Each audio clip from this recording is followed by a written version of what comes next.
Estamos hablando de electricidad y de una situación que por estas horas tiene a casi 12.000 usuarios sin luz aquí en el área metropolitana a raíz de los cortes que se están produciendo de parte de las distribuidoras Edenor y Edesur, y durante un fin de semana en el que ese número ascendió muchísimo y durante la semana pasada, ustedes lo recordarán, casi 100.000 usuarios. Un tema que preocupa mucho por las altas temperaturas, pero también por lo que va a pasar. Por eso ya mismo desarrollamos este tema con Florencia Barragán. Flor.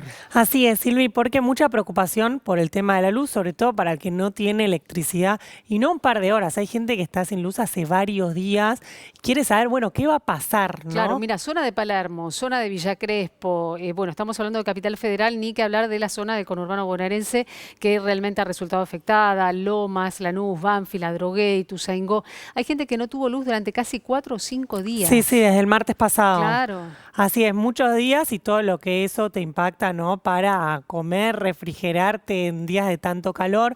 Bueno, ¿qué se espera para esta semana? Habló por primera vez Darío Martínez, secretario de Energía, que no estaba hablando públicamente, dio una entrevista por radio y dijo que las situaciones de esta semana van a ser diferentes a la anterior. ¿Y por qué? Principalmente por el tema de la ola de calor que hubo la semana pasada. No se esperan las mismas temperaturas para esta semana y eso generó mayor demanda y recalentó, digamos, todos los sistemas, sobredemandó todos los sistemas que sabemos, porque lo vemos en la calle, Claro. no están en el mejor estado, ¿no? Bueno, tuvimos consumo récord de energía, ¿no? Esto no está justificando los cortes, pero un consumo récord de casi 27.000 megavatios, Sí, ¿no? sí, Habíamos superó llegado a los eso. 27.000, así es, nunca se había llegado a ese consumo récord.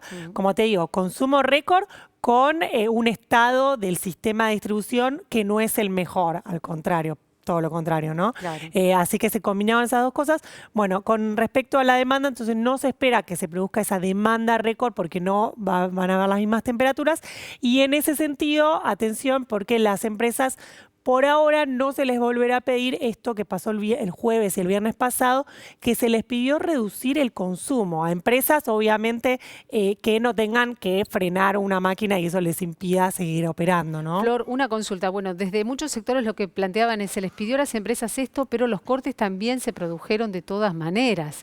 Es decir, hubo esa buena voluntad, por llamarlo de alguna manera, o ese acompañamiento, pero no se tradujo formalmente en la falta de cortes de suministro eléctrico. Sí, así ¿no? es, no alcanzó No el alcanzó. pedido a las empresas y no alcanzó también el asueto que se dio, asueto o que muchos empleados públicos no fueran a trabajar. El teletrabajo. Claro, el teletrabajo tampoco alcanzó.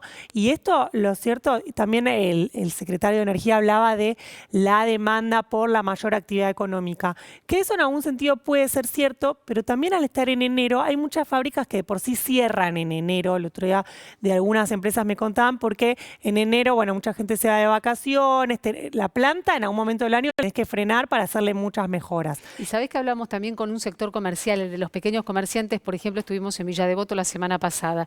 Lo que nos contaban los comerciantes es que más allá de los cortes de luz tuvieron otra situación, que es la cantidad de empleados, trabajadores contagiados de COVID-19, lo que generó y perdón que te meta en este otro tema también, ¿no? Lo que generó también la necesidad de contratar personal eventual para poder atender al público o, en su defecto, adelantar las vacaciones a todo el personal y de esa manera, bueno, poder sobrellevar esta situación. Sí. Es decir, cortes de luz y pandemia, una combinación explosiva. Así es, sí, ya conozco algunos casos, hablando del tema de ausentismo laboral, de bares, por ejemplo, restaurantes que cierran sus puertas directamente, o sea, ahora no hay ninguna restricción oficial del gobierno, pero que decían, bueno, el martes no abro porque no tengo empleados, porque están contagiados, contacto estrecho, lo que sea.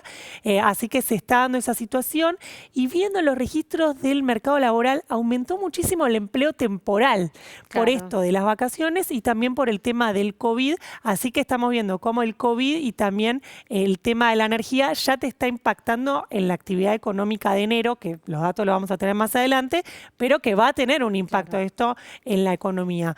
Por último, Silvi, de tema tarifas, Sí, te adelanto. te habíamos sacado del tema tarifas, gracias. Sí, Flor. no, pero está todo relacionado, ¿no? Y te adelanto dos cosas. Por un lado, organizaciones de defensa del consumidor están pidiendo sanciones a Edenor y a Edesur por los cortes.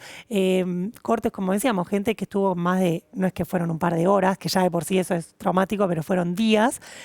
Así que están pidiendo eso. Y por otro lado, un signo de pregunta al tema de aumento tarifario. Claro. Porque se había anunciado un aumento del 20%. 20% para el primer bimestre, o sea, iba a caer o en enero o en febrero, pero por ahora el ENRE no llamó audiencia pública a las empresas, que es el primer paso que tenés que dar. Y que es obligatoria. Que es obligatoria la audiencia pública, así que no sabemos si en este contexto el gobierno no estará pensando dejarlo parado dentro de algunas semanas. ¿Sabes que estaba leyendo este fin de semana también una entrevista que le hicieron al CEO de Desura acá en la Argentina, en la que, digamos, el argumento para explicar los cortes está relacionado siempre con lo mismo, ¿no? Como que no acompañan las tarifas, por lo tanto no se desarrolla infraestructura y hay sectores que más allá de estar pidiendo el multas, también lo que está pidiendo es el cese de la concesión. Sí. Sectores políticos y sociales. Sí, ahí pasan dos cosas.